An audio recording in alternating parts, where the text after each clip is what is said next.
ആബേലിനെയും കായേലിനെയും കുറിച്ചാണ് നാം ഇന്ന് അടുത്തതായി മനസ്സിലാക്കാൻ പോകുന്നത്.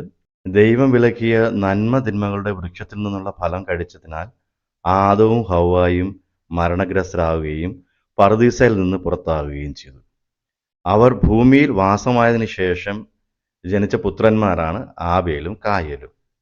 അതിൽ മൂത്ത പുത്രൻ കായേലാണ്. ആദം തൻ്റെ ഭാര്യയായ ഹവ്വായോട് ചേർന്നു. അവൾ ഗർഭം ധരിച്ച് കായനെ പ്രസവിച്ചു. അവൾ പറഞ്ഞു, കർത്താവ് കടാക്ഷിച്ച് എനിക്ക് പുത്രൻ ലഭിച്ചിരിക്കുന്നു. പിന്നീട് അവൾ കായേന്റെ സഹോദരൻ ആബേലിനെ പ്രസവിച്ചു. ആബേലാണെങ്കിൽ ആട്ടിടയനും കായേൽ കൃഷിക്കാരനുമായിരുന്നു. ഒരിക്കൽ കായേൻ തൻ്റെ വിളവിൽ ഒരു ഭാഗമെടുത്ത് കർത്താവിന് കാഴ്ച സമർപ്പിച്ചു. ആബേൽ തൻ്റെ ആട്ടിൻകൂട്ടത്തിലെ കടിഞ്ഞൂൽ കുഞ്ഞുങ്ങളെ എടുത്ത് അവയുടെ കൊഴുപ്പുള്ള ഭാഗങ്ങൾ അവിടത്തേക്ക് കാഴ്ചവെച്ചു. ആബേലിലും അവൻ്റെ കാഴ്ച വസ്തുക്കളിലും അവിടുന്ന് പ്രസാദിച്ചു. എന്നാൽ കായേന്റെ കാഴ്ച വസ്തുക്കളിൽ ദൈവം പ്രസാദിച്ചില്ല. ഇത് കായേനെ അത്യധികം കോപിപ്പിച്ചു. അവൻ്റെ മുഖം കറുത്തു. ദൈവം കായേനോട് ചോദിച്ചു, നീ കോപിച്ചിരിക്കുന്നത് എന്തുകൊണ്ട്? നിന്റെ മുഖം വാടിയിരിക്കുന്നത് എന്തുകൊണ്ട്? ഉചിതമായി പ്രവർത്തിച്ചാൽ നീയും സ്വീകാര്യനാവുകയില്ലേ? നല്ലത് ചെയ്യുന്നില്ലെങ്കിൽ പാപം പടിവാതിൽക്ക് തന്നെ പതിയിരിപ്പുണ്ടെന്ന് ഓർക്കണം. അത് നിന്നിൽ താല്പര്യം വെച്ചിരിക്കുന്നു, നീ അതിനെ കീഴടക്കണം.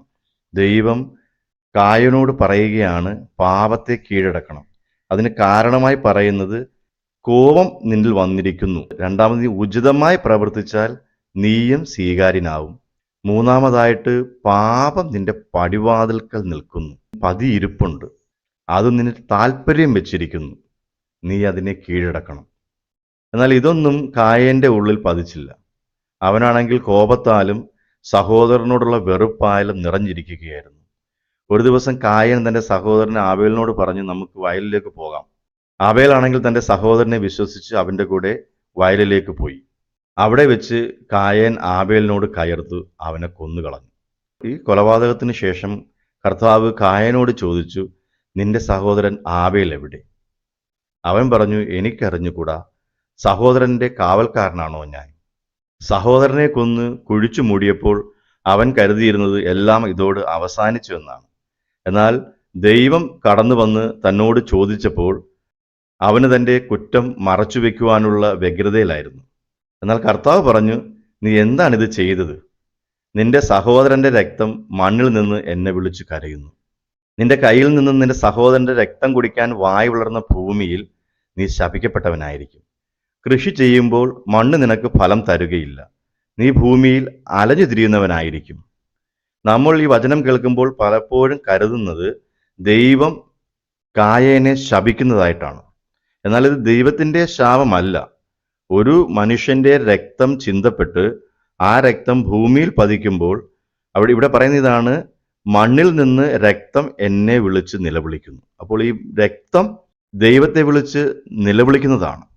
വചനം നമ്മെ ഓർമ്മിപ്പിക്കുന്നുണ്ട്, രക്തത്തിലാണ് ജീവൻ ഇരിക്കുന്നതെന്ന്.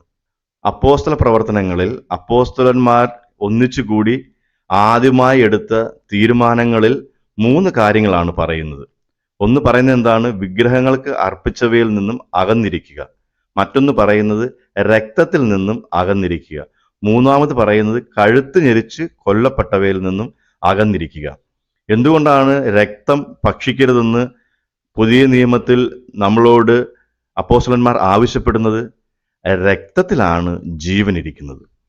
അപ്പോൾ ഒരു മനുഷ്യന്റെ രക്തത്തിൽ ജീവൻ ഇരിക്കുന്നു. ആ രക്തം ഭൂമിയിൽ പതിച്ചാൽ ആ രക്തത്തിന് ജീവൻ ഉള്ളത് കൊണ്ട് ഭൂമിയിൽ കിടന്നുകൊണ്ട് അത് പ്രതികാരത്തിനായി നിലവിളിക്കും. അങ്ങനെ രക്തം പ്രതികാരത്തിനായി നിലവിളിക്കുമ്പോൾ ഭൂമിയിൽ ചില മാറ്റങ്ങൾ സംഭവിക്കും. അതാണ് ഭൂമി ശപിക്കപ്പെട്ടതായി തീരും. കൃഷി ചെയ്യുമ്പോൾ മണ്ണ് നിനക്ക് ഫലം തരികയില്ല. അങ്ങനെ രക്തം ചിന്തിയതിൻ്റെ ഫലമായി കായേന് സംഭവിക്കാനിരിക്കുന്ന 2 കാര്യങ്ങൾ ദൈവം അവനോട് പറയുകയാണ്. അപ്പോൾ കായേൻ കർത്താവിനോട് പറഞ്ഞു, എനിക്ക് വഹിക്കാവുന്നതിലും വലുതാണ് ഈ ശിക്ഷ. ഇന്ന് അവിടുന്ന് എന്നെ ഈ സ്ഥലത്ത് നിന്നും ആട്ടിപ്പായച്ചിരിക്കുന്നു. അവിടുത്തെ സന്നിധിയിൽ നിന്ന് ഞാൻ ഒളിച്ചു നടക്കണം. ഞാൻ ഭൂമിയിൽ ഉഴലുന്നവനായിരിക്കും. കാണുന്നവരെല്ലാം എന്നെ കൊല്ലാൻ നോക്കും. കർത്താവ് പറഞ്ഞു, ഒരിക്കലുമില്ല. കായനെ കൊല്ലുന്നവന്റെ മേൽ 7 ഇരട്ടിയായി ഞാൻ പ്രതികാരം ചെയ്യും. ആരും കായനെ കൊല്ലാതിരിക്കാൻ കർത്താവ് അവൻ്റെ മേൽ ഒരടയാളം പതിച്ചു. ഇവിടെ നോക്കുക, ഒരു വലിയ തിന്മ ചെയ്തവനാണ് കായൻ. എന്നാൽ ഇവിടെ ദൈവത്തിൻ്റെ കരുണയാണ് അവൻ്റെ മേൽ ഒഴുകുന്നത്. അവനൊരു വലിയ തിന്മ ചെയ്തു, അതിൻ്റെ ഫലമായി അവൻ ആക്രമിക്കപ്പെടും, തൻ്റെ സഹോദരങ്ങളിൽ നിന്ന് ഓടി പോകേണ്ടി വരും, ഭൂമിയുടെ ഏത് ഭാഗത്തായിരുന്നാലും താൻ വിധിക്കപ്പെടും, മരിക്കപ്പെടും എന്നവൻ അറിയാം. എന്നാൽ ഇവിടെ ദൈവം അവനൊരു മുദ്ര ചാർത്തി കൊടുക്കുകയാണ്, ആരും അവനെ കൊല്ലാതിരിക്കാൻ വേണ്ടി. അതുമാത്രമല്ല, ദൈവത്തിൻ്റെ കരുണ നോക്കുക, നിന്നെ വധിക്കുന്നവനോട് ഞാൻ 7 ഇരട്ടി പ്രതികാരം ചെയ്യും. അതാണ് ദൈവത്തിൻ്റെ സ്നേഹത്തിൻ്റെ ആഴം നമുക്ക് മനസ്സിലാക്കാൻ കഴിയുന്നത്. ദൈവത്തിനോട് കായൻ ചെയ്യുന്നൊരു പ്രാർത്ഥനയുടെ ഉത്തരമായിട്ട് അവനൊരു വലിയ തിന്മ ചെയ്തിട്ടാണ് നിൽക്കുന്നത്. അപ്പോൾ പോലും അവൻ്റെ ഒരു പ്രാർത്ഥനയ്ക്ക് പ്രതിഫലമായിട്ട് ദൈവം വലിയൊരു സംരക്ഷണമാണ് അവന് നൽകുന്നത്. ഇത് കർത്താവിൻ്റെ മുൻപിൽ വിളിച്ചപേക്ഷിക്കുന്നവർക്ക് ഏത് അവസ്ഥയിൽപ്പെട്ടവരാണെങ്കിലും വലിയ സംരക്ഷണം അവർക്ക് ലഭിക്കും എന്നുള്ളതിൻ്റെ ഒരടയാളമാണ്. കായൻ കർത്താവിൻ്റെ സന്നിധി വിട്ട് ഏതിന് കിഴക്ക് നേരു ദേശത്ത് വാസമുറപ്പിച്ചു. അപ്പം നേരു എന്ന് പറയുന്ന സ്ഥലത്തേക്ക് അവൻ പോയി വാസമുറപ്പിച്ചു. കായൻ തൻ്റെ ഭാര്യയുമായി ചേർന്നു. അവൾ ഗർഭം ധരിച്ച് ഹെനോക്കിനെ പ്രസവിച്ചു. കായൻ ഒരു നഗരം പണിതു. തൻ്റെ പുത്രനായ ഹെനോക്കിൻ്റെ പേര് ആ നഗരത്തിന് അവൻ നൽകി. കായന്റെ മകനായ ഹെനോക്കിന് ഈരാദും ഈരാദിന് മെഹുയായേലും എന്ന് പറയുന്ന ഒരു മകനും ജനിച്ചു. മെഹുയാലേലിന് മെതുശായേലും മെതുശായേലിന് ലാമക്കും ജനിച്ചു. ലാമക്കിന് 2 ഭാര്യമാരുണ്ടായിരുന്നു, ആദായും സില്ലായും. ആദായുടെ മകനായിരുന്നു യാബാൽ. കൂടാരവാസികളുടെയും അജപാലകരുടെയും പിതാവായിട്ടാണ് ഈ യാബാൽ അറിയപ്പെടുന്നത്. ഈ യാബാലിന്റെ സഹോദരന്റെ പേര് യൂബാൽ. അവനെ അറിയപ്പെടുന്നത് കിന്നരവും വേണുവും വായിക്കുന്നവരുടെ പിതാവായി, അതായത് വാദ്യോപകരണങ്ങൾ ഉപയോഗിക്കുന്ന, പാട്ട് പാടുന്ന അങ്ങനെയുള്ളവരുടെ പിതാവായിട്ടാണ് അവൻ അറിയപ്പെട്ടത്. ലാമക്കിന്റെ 2ാമത്തെ ഭാര്യയായ സില്ലായ്ക്കും ഒരു പുത്രനുണ്ടായി. തുബൽക്കൈൻ എന്നാണ് അവന്റെ പേര്. ചെമ്പ് പണിക്കാരുടെയും ഇരുമ്പ് പണിക്കാരുടെയും പിതാവായിരുന്നു അവൻ. അവൻ വെങ്കലവും ഇരുമ്പും കൊണ്ടുള്ള പണികൾ ചെയ്ത് അതിന്റെ പിതാവായി അറിയപ്പെട്ടു. ഈ തുകൽക്കൈന് നാമ എന്നു പേരുള്ള ഒരു സഹോദരിയും ഉണ്ടായിരുന്നു.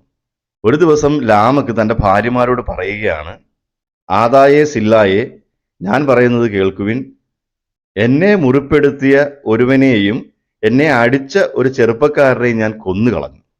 കായന്റെ പ്രതികാരം 7 ഇരട്ടിയാണെങ്കിൽ ലാമക്കിൻ്റേത് 77 ഇരട്ടിയായിരിക്കും.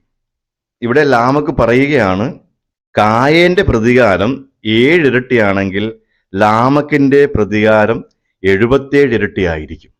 അപ്പോൾ നമുക്കൊന്ന് മനസ്സിലാക്കാൻ കഴിയും, കായേന് 7 ഇരട്ടി പ്രതികാരം ഉണ്ടായിരുന്നുവെന്ന്. കായേൻ ആബേലിനെ വധിക്കുമ്പോൾ അവന് 7 ഇരട്ടി പ്രതികാരം അവനുണ്ടായിരുന്നു. അവന്റെ ബലി ദൈവം സ്വീകരിക്കാത്തത് കാരണം അവനുണ്ടായ കോപം ഓരോ ദിവസം കഴിയുന്തോറും വർദ്ധിച്ച് അത് 7 ഇരട്ടിയായെന്നും ആ 7 ഇരട്ടി പ്രതികാരത്തിലാണ് അവനത് ചെയ്തതെന്നും ഇവിടെ ലാമക്ക് നമ്മളോട് പറയുകയാണ്. അതുപോലെ തന്നെ കായന്റെ ചെറുമകനായ 5ാം തലമുറയിലെ ലാമക്ക് പറയുകയാണ്, എൻ്റെ പ്രതികാരം 70 ഇരട്ടിയാണ്. കായനേക്കാളും 70 ഇരട്ടിയാണ് ലാമക്കിന്റെ പ്രതികാരം. അപ്പോൾ തലമുറകൾ കഴിഞ്ഞു വരുമ്പോൾ പ്രതികാരത്തിന്റെ ശക്തി തലമുറകളിലേക്ക് പിന്തുടർന്ന് വരുന്നതിൻ്റെ ആ അളവ് 7 എന്നുള്ളത് 70 ഇരട്ടിയായിട്ട് പ്രതികാരം ഒരു മനുഷ്യന്റെ ഉള്ളിൽ ഉടലെടുക്കുന്നു എന്നതിൻ്റെ അടയാളമായിട്ടാണ് ലാമക്ക് ഈ കാര്യങ്ങൾ പറയുന്നത്. ഖുറാനിൽ ഇതിനെക്കുറിച്ച് പറയുന്നത്, ഖുറാനിൽ പറയുന്ന പേര് ആബേലിനെ പറ്റി ഹബീൽ എന്നും കായേലിനെ പറ്റി ഹാബീൽ എന്നുമാണ് പറയപ്പെടുന്നത്. ബൈബിളിൽ അതേ കഥ തന്നെയാണ് ഖുറാനിലും പറഞ്ഞിരിക്കുന്നത്. ആബേലും കായേലും ബലി അർപ്പിച്ചതിന് ശേഷമുള്ള അവരുടെ മനോഭാവം ഖുറാനിൽ പറയുന്നുണ്ട്. ആബേലിന്റെ ബലി ദൈവം സ്വീകരിച്ചു, കായേന്റെ ബലി തിരസ്കരിക്കുകയും ചെയ്തു. ആബേലിന്റെ ബലി സ്വീകരിക്കുവാൻ കാരണമായി പറയുന്നത് അവൻ ദൈവവിശ്വാസിയായിരുന്നു, നീതിമാനായിരുന്നു. കായലിനെ കുറിച്ച് പറയുന്നത് അവനൊരു ദുഷ്ടനായിരുന്നു എന്നാണ്. അവൻ അസൂയ നിമിത്തം ആബേലിനെ പരിഹസിക്കുകയും അവനെ കൊല്ലുമെന്ന് ഭീഷണിപ്പെടുത്തുകയും ചെയ്തു. ആബേൽ കായനോട് പറയുകയാണ്, നീതിയുള്ള യാഗം മാത്രമേ ദൈവം സ്വീകരിക്കുകയുള്ളൂ, തന്നെ കൊല്ലാൻ ശ്രമിച്ചാൽ താൻ തിരിച്ച് പ്രതികാരം ചെയ്യില്ല എന്നും ആബേൽ പറയുകയാണ്. അസൂയയിൽ കൊലപാതകം ചെയ്യുമ്പോൾ കൊല്ലപ്പെടുന്ന വ്യക്തിയുടെ പാപവും കൊലയാളിയുടെ ശിരസിൽ വന്ന് പതിക്കും. തൽഫലമായി അനീതി അനുഭവിക്കുമ്പോൾ ഇരയായി മരിക്കുന്ന വ്യക്തി സ്വന്തം പാപങ്ങൾ ക്ഷമിക്കപ്പെടുമെന്നും കൊലപാതകിക്ക് മുന്നറിയിപ്പ് നൽകിയതിനാൽ, അതായത് ഇപ്പോൾ ആബേൽ കായേനോട് ഈ കാര്യങ്ങൾ പറഞ്ഞതിനാൽ, അവൻ ഭീഷണിപ്പെടുത്തിയപ്പോൾ നിനക്ക് വരാനിരിക്കുന്ന ശിക്ഷയെക്കുറിച്ച് പറഞ്ഞതിനാൽ അവന്റെ പാപം വർദ്ധിക്കുമെന്നും ആബേൽ കായേനോട് വാദിച്ചു. അഹങ്കാരവും അസൂയയും നിറഞ്ഞിരുന്ന കായേൻ തന്റെ സഹോദരനെ കൊലപ്പെടുത്തി. അവൻ പറഞ്ഞ ന്യായവാദങ്ങളോ ഉപദേശങ്ങളോ ഒന്നും കായേൻ സ്വീകരിച്ചില്ല. ഇതാണ് ഖുർആനിൽ പറയുന്നത്. എന്നാൽ ബൈബിളിൽ കായേന്റെ യാഗം തിരസ്കരിക്കാനുള്ള ദൈവത്തിന്റെ കാരണം അവ്യക്തമാണ്. കല്ലുകൊണ്ട് കായേൻ ആബേലിനെ കൊന്നുവെന്ന് പറയപ്പെടുന്നു. എത്യോപ്യൻ ഓർത്തഡോക്സ് തെവാഹെഡ്രോ ചർച്ചിൽ കാനൂനികമായി കണക്കാക്കപ്പെടുന്ന പുസ്തകമായ 1 മക്കബായർ 19 അധ്യായത്തിലും ആബേലിന്റെയും കായേലിന്റെയും കഥ പരാമർശിക്കുന്നുണ്ട്. ആബേലിന്റെ ഭാര്യയെ കായേൻ ആഗ്രഹിച്ചതിനാലാണ് അവനെ കൊന്നതെന്ന് കാണുന്നു. യഹൂദ പാരമ്പര്യങ്ങളിൽ ഫിലോ, പിർക്കേസി ഹബി എലീസർ, ടാർസം, സ്യൂഡോ ജൊനാഥൻ എന്നിവർ ആദം കായേന്റെ പിതാവല്ലെന്ന് വാദിക്കുന്നുണ്ട്. പകരം ഏദൻ തോട്ടത്തിൽ വെച്ച് സർപ്പം അല്ലെങ്കിൽ പിശാച് ഹവ്വായുമായി വ്യഭിചാരത്തിൽ ഇടപെടുകയും അങ്ങനെ ജനിച്ച പുത്രനാണ് കായേലെന്നും വാദിക്കുന്നുണ്ട്. 1 യോഹന്നാൻ 3:12 പറയുന്നത് പോലെ തിന്മയുടെ സന്തതിയും സഹോദരനെ കൊന്നവനുമായ കായേനെ പോലെയാകരുത് എന്നുള്ള വചനം വ്യാഖ്യാനിച്ചുകൊണ്ട് തെർതുല്യനെ പോലെയുള്ള ചില വ്യാഖ്യാതാക്കൾ കായേൻ പിശാചിന്റെ പുത്രനാണെന്ന് സമ്മതിക്കുകയും ചെയ്യുന്നുണ്ട്. മറ്റു ചില വ്യാഖ്യാനങ്ങളിൽ കായേൻ പകുതി മനുഷ്യനും അർദ്ധഭൂതവുമായിരുന്നുവെന്നും നെഫിലീമുകളിൽ ഒരാളായിരുന്നുവെന്നും പറയപ്പെടുന്നു. മറ്റൊരിടത്ത് കാണുന്നത് ഹവ്വായെ എൽദബോത്ത് വശീകരിച്ചതായും വേറൊരിടത്തിൽ ഒരു ജോഡി ആർക്കൺസ് ബലാത്സംഗം ചെയ്തതായും പറയപ്പെടുന്നു. ബൈബിളിൽ കായേന്റെ പുത്രനായി ഹെനോക്കിനെ പറ്റി മാത്രമേ പറയുന്നുള്ളൂ. എന്നാൽ ഒലാദ്, ലിസ്ഫ, ഫോസൽ എന്നീ പുത്രന്മാരും സിദ, മാഗ് എന്നീ പുത്രിമാരെയും പറ്റിയും പരാമർശനങ്ങളുണ്ട്. 730 വയസ്സിൽ കായേൽ മരിച്ചുവെന്നും അവന്റെ ദുഷിച്ച സന്തതികളെ ഭൂമിയിൽ തിന്മ പ്രചരിപ്പിക്കാൻ വിട്ടുവെന്നും പറയപ്പെടുന്നു. ബുക്ക് ഓഫ് ജൂബിലിയിൽ അവന്റെ മരണത്തെക്കുറിച്ച് പറയുന്നത് കായേൽ തന്റെ സഹോദരനെ കല്ലുകൊണ്ട് കൊന്നു. പിന്നീട് കായേൽ തന്റെ സഹോദരനെതിരെ ഉപയോഗിച്ച അതേ ആയുധത്താൽ കൊല്ലപ്പെടുകയും ചെയ്തു. അവന്റെ വീട് അവന്റെ മേൽ വീണു. അവൻ അതിന്റെ കല്ലുകളാൽ മരിച്ചു. കായേന്റെ മരണശേഷം ഒരു സ്വർഗീയ നിയമം ഉദ്ധരിക്കപ്പെട്ടു. ഒരു മനുഷ്യൻ തന്റെ അയൽക്കാരനെ കൊല്ലുന്ന ആയുധം കൊണ്ട് തന്നെ അവനെ കൊല്ലണം. അവൻ അവനെ മുറിവേൽപ്പിച്ചതുപോലെ തന്നെ അവർ അവനോടും പെരുമാറും. കായേന്റെ മരണത്തെക്കുറിച്ച് പറയപ്പെടുന്ന മറ്റൊരു സംഭവം ഇങ്ങനെയാണ്. കായേൽ തന്റെ സഹോദരനെ കൊലപ്പെടുത്തിയ ശേഷം ദൈവം അവന്റെ തലയിൽ ഒരു കൊമ്പ് വളർത്തി. ഒരു താർമൂദിത് പാരമ്പര്യം പറയുന്നു, പിന്നീട് കായേൽ ഒരു വന്യമൃഗമായി തെറ്റിദ്ധരിച്ച് അവന്റെ കൊച്ചുമകനായ ലാമക്കിന്റെ കൈകളാൽ കൊല്ലപ്പെട്ടുവെന്നും പറയപ്പെടുന്നു.